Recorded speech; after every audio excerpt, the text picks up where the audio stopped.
All right. I'm Matt Williamson. Episode is brought to you by Live Casino, and this is an absolute instant reaction. Tomlin hasn't even done his press conference yet. Game just ended. I ran downstairs, wanted to record something quick for you guys, get it to you as soon as possible. Folks, football season is here, and Live Casino is where FanDuel Sportsbook, America's #1 sports betting app, comes to life. Step up and place your bets at our self-service kiosk or with a sportsbook representative. Then cheer on your team and catch every heart-pounding moment of action on our huge 40-foot video wall. Bet, watch, and win at Live Casino Pittsburgh, Route 30 at the Westmoreland Mall. Gambling problem? Call 1-800-GAMBLER. Couple things. Pre-game notes. These are just some of the things that I jotted down pregame. Warren inactive. Are they going to use McFarland? Have a wrinkle for him? I think they did, and that was good. Spillane inactive, which I liked. You guys probably knew that. More big nickel? Sure looked like it. Who were the third down dime linebackers? Looks like Bush and Jack both got a bump. I like that as well. Colts are known for predictable coverages. I wanted to make sure that Pickett didn't look overwhelmed, and they had some route combinations to beat those. That is the case. So good stuff. Again, a win's a win, makes it a lot different light in terms of reactions, but they noted this before the game. First 5 games that Pickett started, their point differential was -65. The last 2 going into this game was +3. Now after this game, they're +10. So things are trending in the right direction. I know that Indianapolis is not a phenomenal team, or I know the coaching situation, but hey, win's a win in this league. I very much believe that. This was a losable game as well. So here's my notes as the game are going on, and just a couple things. You guys watched the game, so I'm not giving you a play-by-play, but I really liked how the Steelers came out on offense. Bang play action to Deontay, some big people out there, moving the ball well, some tempo to it. Really nice stuff there. But the drive ultimately stalled a little. It was 3rd and 2, incomplete to Sims. 4th and 2, I'm saying go for it. You got momentum. Things are going well. They don't. It's 3-0. Okay, I can sort of defend that, thinking at this point of the game, this is going to be a low-scoring game. Every point matters. Let's just take the field goal. Okay. So, the Steelers kick off. Rodgers returns a nice return.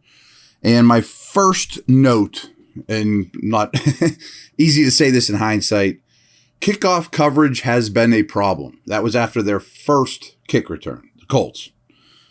Okay, we'll come back to that. So, I think I was dead on, by the way. They almost picked off the first throw by Ryan. Then Pierre does get the second one on 2 little short slants. And as I told you guys, this is such a condensed offense with the state of their quarterback. And it just makes it so much easier to play against. It's reminding me of last year, Ben passing game, this way the Steelers played. So, then, so they get that pick by Pierre. Get the ball at the 39. Bad things happen, Ndakwe with an unblocked sack, and you end up getting the ball to 39, and you end up punting into the end zone. So it's only 3-0 to start the game that way, which I thought, boy, the Steelers are blowing their doors off, and this is only 3-0, and you get a gift like that. A nice play by Pierre, that's not a gift, and it's only 3-0. I kind of have seen this again. Later on, I have a note here, nice return by Sims, great field position again, same feeling, you're getting good field position, turnovers are going your way, you're moving the football, but there aren't scores, And so, end of the first quarter hits. The Colts have 0 yards, 0, but you're only up 6-0, a play after that. There's a 3rd and 12, they dump it to Harris for a little gain. I think that's the one he got hurt on. Field goal, 6-0. So it's very, very, very early in the second quarter. You're only winning 6-0 against an NFL football team, and the Colts have 0 yards. Just as alarm bells are going off. This is mostly good, but alarm bells are going off. You should be winning by more than that. So gradually through the second quarter, it's Indy finally gets their first down. There's 7 minutes and 15 seconds left in the half after Taylor gets an 11-yard run for their first down of the game. At this point, too, I have a little note. Is Watt okay? TJ. Alarm bells are up, too. Is Watt okay? This is early in the game, first half. We're rolling along through the game. Again, I'm not giving you a play-by-play here. We're going to do some other things that we usually do. And most first half yards all year by the Steelers in this game. Great. They're playing great. That was right after he missed Pickens in the corner of the end zone. That was a bad throw. We'll get to Pickett and his performance. Mostly good, but he misses some throws, and that should have been a touchdown to Pickens. But the note after that was most first half yards all year. And then they kick off. Another big kickoff return by the Colts, 45 yards. Ugh. And goes into the half at 16-3. And my note there is, kind of wish it was more. 16-3. Colts are getting the ball. Kickoff coverage seems like the problem.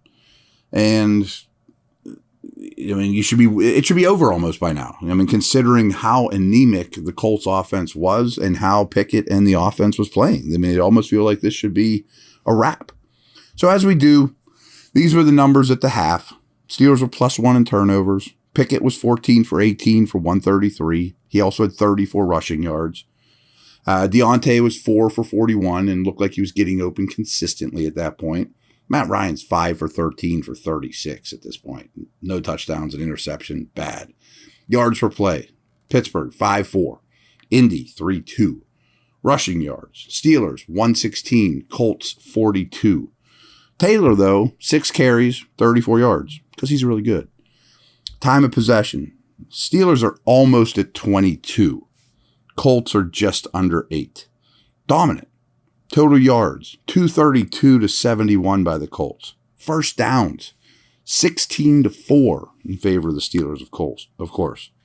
Colts were 1 of 5 on third downs in the first half. Just one penalty for each team, so you can't really blame that. There was only one turnover at that point. The Colts were just getting outplayed. At this point, I thought it was kind of interesting. I just kind of glanced down at the stat sheet, and I never referenced tackles. But at this point, Millette had 6 tackles, which told me several things. First off, they're throwing close to the line of scrimmage, often to Pittman, who played well. And secondly, I think they're picking on Millette, as teams do, and I've told you that before. And he's also making tackles, which he's a good tackler. At that point, though, half, Najee is rolled out. So Steelers kick off. Huge return to open the half. And then officially I just write, boy, the kickoff coverage is junk. Taylor starting to get the ball. They're moving, they eventually punch it in, make the 16-10. And I just write awful start to the half. And I write, next question, second half adjustments, ? We'll see. And, the field goal attempt a little bit later, Sutton jumps off sides. It's like, okay, all of a sudden it's self-inflicted wounds. It's bad special teams play. Like, I've seen this story before. And then they get a gift and they botch the handoff, recovered by Wormley. I have no idea how Ryan couldn't get on that. It just shows that he's no longer an athlete. But I'm still writing down tale of two halves. Again, / same as next week. Doesn't speak well to coaching. That's just my thoughts at the time early in the second half. At this point too, back-to-back 3-and-outs, by the Steelers. It's like you're letting them right back into it. This is not a very good football team. You should have put them away. You haven't. And as we're rolling along here through the third quarter, I write a little note, and I'll do this tomorrow when they come out. Check outside linebackers snap counts. And again, this is probably more of a tomorrow conversation. But third quarter ends, disastrous quarter of football, all right. Pickett throwing poorly in second half. Missed a lot of throws early in the second half, and he seems to be a little streakier than I would have thought. But then, on a 3rd and 9, throw to Pickens, caught. Nice catch, not a perfect throw, but really nice slide in the pocket by Pickett, moving around, getting his feet set. Plus, you get the roughing the passer call that. to me, that was kind of the play of the game. And I think the teammates then look at Pickett like, okay, you can bail us out when things are going bad. There's an emotional side to this, and momentum was going very much the other way. So eventually they score 24-17, kick it off deep into the end zone. I know this kicker doesn't have the biggest leg, but still it's 5 yards deep. Of course they're bringing it out, as they are all game. I think they spotted something on tape that kickoff coverage was poor, and that was very much truth. A note I made as the game went on, left side of the offensive line is moving people. I have my issues with Dan Moore, and it's not time to talk off season, but he can run block. He might be a guard, but he does things well. I just don't want him blocking Lawrence Taylor off the edge. And as the game's ticking down, this will be the end of my play-by-play spiel here. The Colts have 3 timeouts, and Saturday doesn't use any of them at the end. He ends up taking 2 of his timeouts into the locker room with him to end the game. I haven't studied every snap of Jeff Saturday Colts, but this just screamed, I'm not an NFL coach. I'm not an NFL head coach. Just horrific clock management to finish the game. I think the Colts would have won. No, but they would have got a couple more plays off and at least had a chance.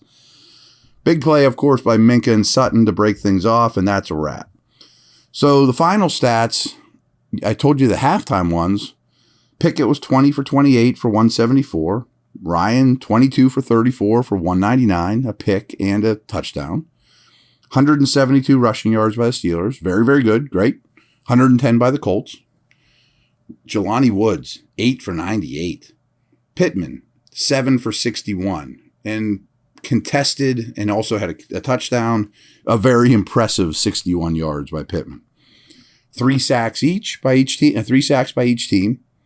And when it was all said and done, yards per play, first downs created, total yards, total plays, were basically dead even. Instead of me just spitting numbers at you, they're basically exactly the same.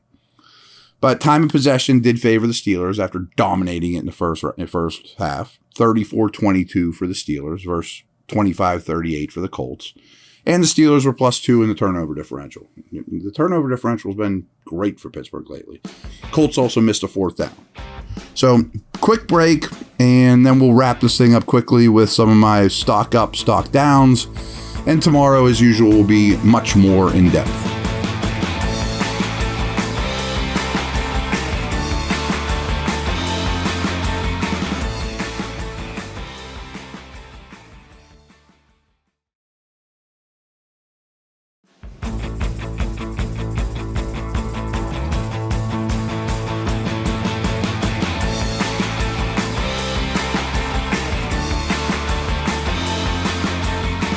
Stock up. I'm going to say Pickett. He had a cold stretch. He has bad misses. Not turning the ball over. Moving and manipulating and handling the pocket much better than he did against the Saints. Taking one-on-one shots. Seems to be small body of work, but seems to be getting more comfortable with the 2 areas I talk about a lot. Red zone passing, as well as that 10 to 20 range. Slowly. But he belongs. Kenny's going to be a good starter. Is he going to be a superstar? I don't know. I don't think he's going to be a bust. I think he's going to be a good starter. He's moving along as you want a rookie quarterback to. And if you would just isolate his play post-bye, you'd think, wow, okay, this is a well above average rookie starting quarterback as the last 10 years go. Snell and McFarland both get thumbs up, without a doubt. Called on for much more work than expected. Run blocking was very good. That's a thumbs up as well, especially the left side of the line from what I saw on first glance. But McFarland brings some juice. He hits that hole fast. Snell played like his job depended on it, and he doesn't have a lot of juice, but he's a professional runner, and there's something to be said for fresh legs in November, December. We see this every year across the league. Couple guys have big games that didn't have the wear and tear of the year under them, and so maybe these guys turn. It's getting boring, but Freiermuth is a thumbs up to me every week. He's just really good. I want to drill that into your head that he's better than you think, maybe. Thumbs up Deontay ? Sure seemed like he was open a lot, but he's like allergic to the big play, allergic to the end zone. They hit him on that crosser, and instead of turning it up, he kind of dances and goes horizontal to the line of scrimmage, parallel to the line of scrimmage. So he's a question mark. He's a bit of an enigma to me right now. Pickens is a thumbs up. Some of his ball skill stuff's a little bit questionable, but he's a force. And I mentioned the left side and run blocking overall. A lot of bigger personnel. They activated White, who's a good blocker at receiver, Gentry, Hayward, Watt, a variety of personnel usages on offense, Gentry, of course, but big people, blockers, and they're running the ball. Clearly, that is a massive, massive priority. Both specialists, I'm going to give a thumbs up. I thought this was a good game by Harvin. I think he had one that was questionable. He boomed in the end zone, but he had some nice punts. Wright is fine. I mean, the first game, people thought, oh, Wright's a disaster. You can't trust this guy. No, I think he's fine. I'd rather Boz, of course. This was a tough one to watch just on TV, but I'm going to give a thumbs up to DeMonte KZ, who I mentioned they played a lot of big nickel, especially with Spillane out, which was great. And KZ was the deep middle. It looked like more than Minka, but at least at a minimum, probably even more than this, allowed Minka to do other stuff because now you have a free safety, which is interesting. And it seemed like the Minka stuff had mixed results, but it's there. Thumbs down, and then we'll wrap this up. Kickoff coverage. That needs fixed. I'm not a special teams expert. Kickoff coverage is bad. Start of the second half was horrendous. Is that a trend? Is that something we need to worry about? Now, I don't know how to go about this one. Thumbs down seems strong, but I'm putting TJ Watt here. Is he hurting? Because he made little impact. He sure seemed to come in and out of the game a lot. And he does that on his best days, but he did it a lot. And hey, Braden Smith's a fine right tackle, but he wasn't getting tripled time and time again. I wonder how he's feeling. Yeah, I guess is the best way to put that. Is he's more of a keep an eye on as opposed to thumbs down. I mentioned how they used all these different big personnels and all that good stuff. But I think what they need, and remember, they're healthy with their top pass catchers. And this is because Claypool's gone and there's time to replace him and all that. And he's not missed. Trust me, I'd much rather have what looks like the second pick in the second round. But they need one more weapon. One more pass catcher, one more receiver of note that's not Gunner and Sims and White and Hayward. And those guys all have a place, but they all need to go down a rung. And that's something for next year. They're not going to get it this year. But what if, heaven forbid, Freiermuth or Pickens misses a game? Then all of a sudden you're really short on weapons. But they need one more weapon, more than I originally thought. Thumbs down to second half pass defense. Especially against Woods and Pittman. Matt Ryan isn't good. He just isn't. And I thought the pass rush was lackluster. I understand that the ball came out of his hands very quickly, but I don't remember many hits. Yeah, I know they got 3 sacks, but you would think that there'd be even more pass rush, especially when it was, Colts are coming back time. I'm not going to be super critical, but and this kind of reflects on this too, is not enough splash defensively from the big three. Mentioned Minka, and what I mean, I mentioned Watt. Minka made a play or two, but he also got beat once in a while. Cam didn't show up as a dominant player. 3 studs on defense. They didn't stand out. I mean, it's picking nits a little bit there. Don't get me wrong, but that was just a quick impression. Again, the game just ended, folks. I just finished watching it, ran downstairs, hit record. So I may change my tune on some of these. And tomorrow I'll record something a lot more in depth. Watch it a second time, of course. Dig into snap counts, usage, all that good stuff. But just wanted to get this to you. Thanks again. Over and out.